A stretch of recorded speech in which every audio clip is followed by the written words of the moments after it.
And then as we grew bigger, like in our teenage years, they tried to guide us and steer us from dangerous situations and acquaintances, friends.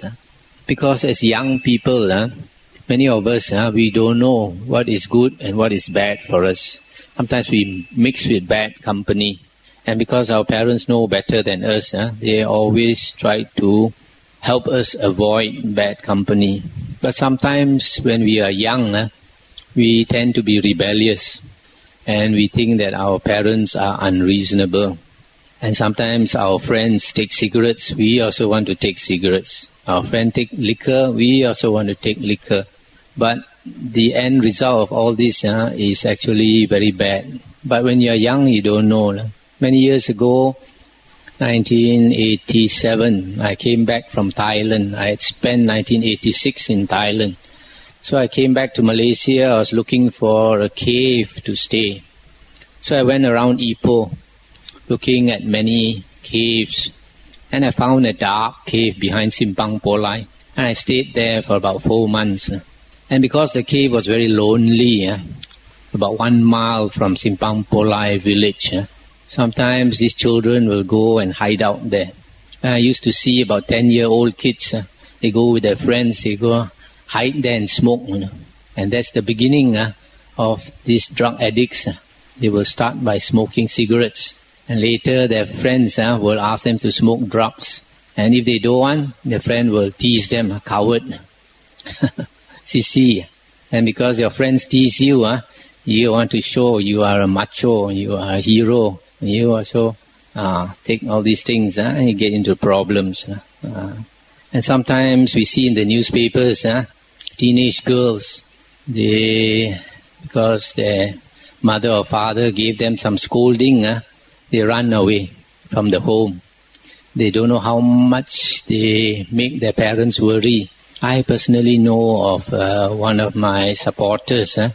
The daughter was about 15 or 16, and then because the parents scolded her a bit, she ran away from the home, and disappeared for a long time. And the father was worried sick. And in this kind of situation, if you go and ask the police to look, you won't be able to find. So what did he do? He went to look for some Thai Kor, asked the Thai Kor to make enquiries. So the Thai Kor asked some other Thai Kor, who asked some other Thai Kor. And from the state of Penang, finally located the daughter in Johor. So he went all the way to bring the daughter back.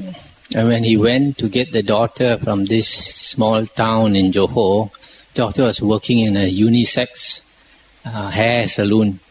And then the Thai Kor there told the father, he said, lucky you didn't contact the police. If you contacted the police, you'll never see your daughter again. So a lot of these young people, they don't realize. You get into the clutches of these Thai Kor, they do with you as they like. And if you try to be funny, they can just kill you and throw you somewhere and nobody will ever see you again. So after that experience, I suppose that girl never ran away from home again. And for people like you, your parents have been very good in giving you a higher education. And some of you, I think, parents had to slog very hard to finance your higher education. And the Buddha said that our parents were our first teachers. Our parents, when we were young, a lot of things we didn't know. And our parents taught us so many things. Sometimes we have forgotten. They have found that there were some children who have been found in the wild.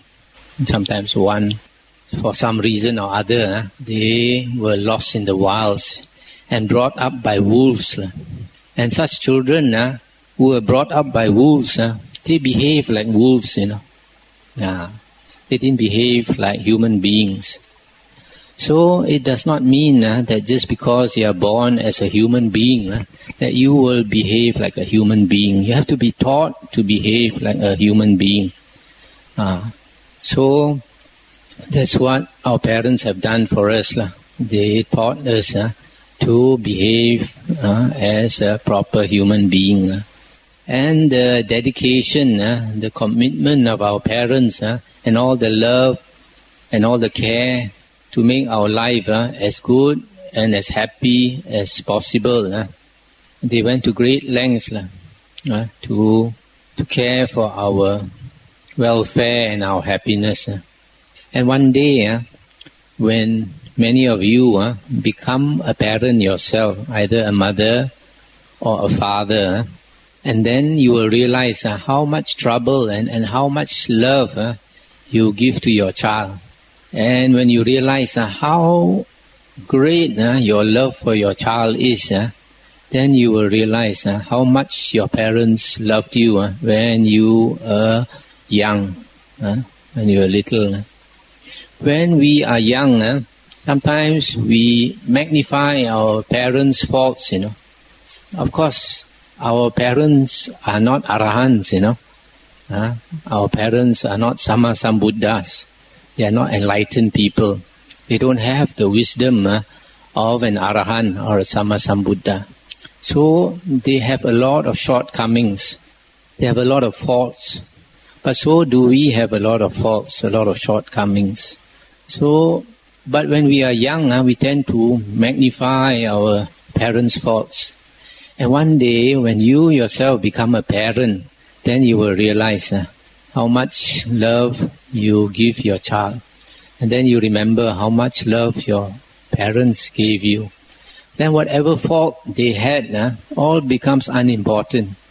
All their faults are unimportant because they had given you so much love.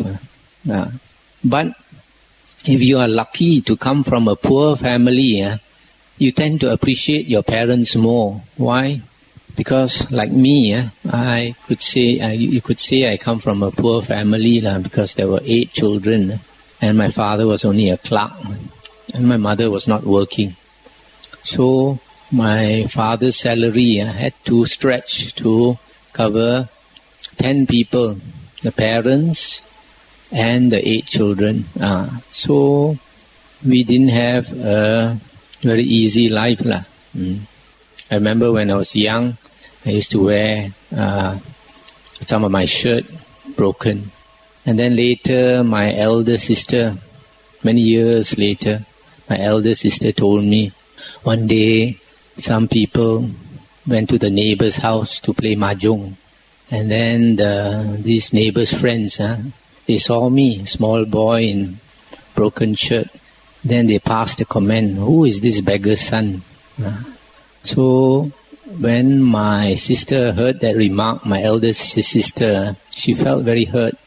And later when she started working, she gave the first month she took her salary, most of the money she gave my mother. But the balance she kept for herself a little. She used that to buy a shirt for me. Because she remembered that people made this kind of remark. So because under poor circumstances, you find that everybody in the family has to work harder to survive.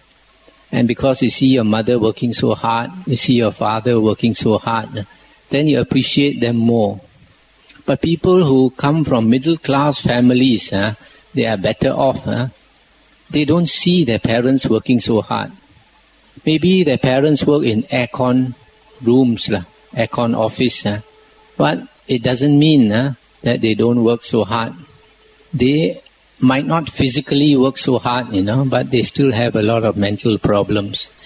And later, as you start working, then you will find that when you work, the Chinese saying, you have to look at your boss face. If the boss is not happy with you, put on a sour face or something, then you have to be careful. Yes or not? So, even if your parents work in aircon room, they also have a lot of problems.